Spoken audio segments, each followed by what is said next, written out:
Mahilig rin ba kayong gumala sa gubat? Tara, samahan nyo kaming mag-explore. Kasama ko dito si Macdon TV at si Kim Vlogs. Samantalahin natin ang pagtila ng ulan. Sigurado lalabas ang mga ahas. Tara, hanapin natin sila. Ito agad ang unang nagpakita, isang aso. Char, nag-extra lang yung aso. Yan talaga siya, isang mantis. Napaka-brutal pala ng mga mantis. Ang gusto nilang kainin ay yung buhay pa. Pinapatay nila paunti-unti. Madalas kami nito makakita sa herping. Ito naman ang iniiwasan namin na huwag masagi. Lalo na pag nag-herping kami paggabi. Kasi once na masagi mo yan, sigurado uuwi ka, magaang mukha mo. Yan naman ang was kung tawagin. Ang liliit lang pero nakakatakot. Pag napatay mo dyan ng isa, sigurado hahabulin ka niyan lahat. Dahil nga medyo tumila ang ulan, lumabas din yung ahas. Magpapaaraw na yata ang isang to. Yan naman ay bronzeback, non-venomous or walang kamandag. Lukay-lukay kung tawagin dito sa Albay.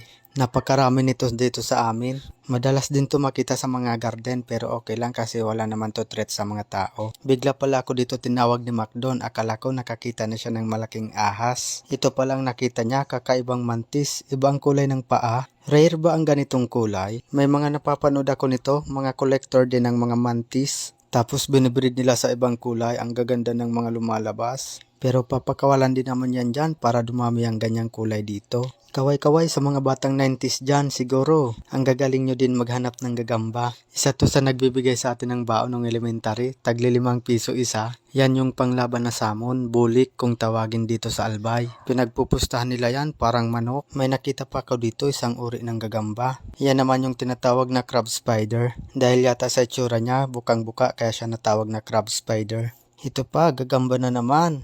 Ang galing niya mag-camouflage, dyan talaga siya sa kakulay niya nagtago. Nagpoops pa nga, sinasalo namin yan dati tapos ipupuna sa buhok para magaling ka na daw maghanap ng gagamba. Kung may camel sa disyerto, meron din dito sa Albay, camel kasi tawag namin dyan. May nagpakita naman dito isang ahas, yan ay Philippine vine snake, mildly venomous. Kung napapanood nyo ang mga herping namin, isa to sa madalas namin makita lalo na pag nagna-night herping kami. Gustong gusto ko nito makita yung blue at yung kulay yellow. Isingit ko na to na release video namin. Ito naman yung madalas mapagkamalang sawa. Sawang bitin kung tawagin dito sa Albay pero hindi yan sawa. Yan ay dog-toothed cat snake, Bigacynodon, mildly venomous. Wala naman kakayanan pumatay ng tao ang kanilang kamandag. Dahil ito ay para lang sa kanilang mga pagkain. Kaya hayaan na lang natin sila at wag natin papatayin.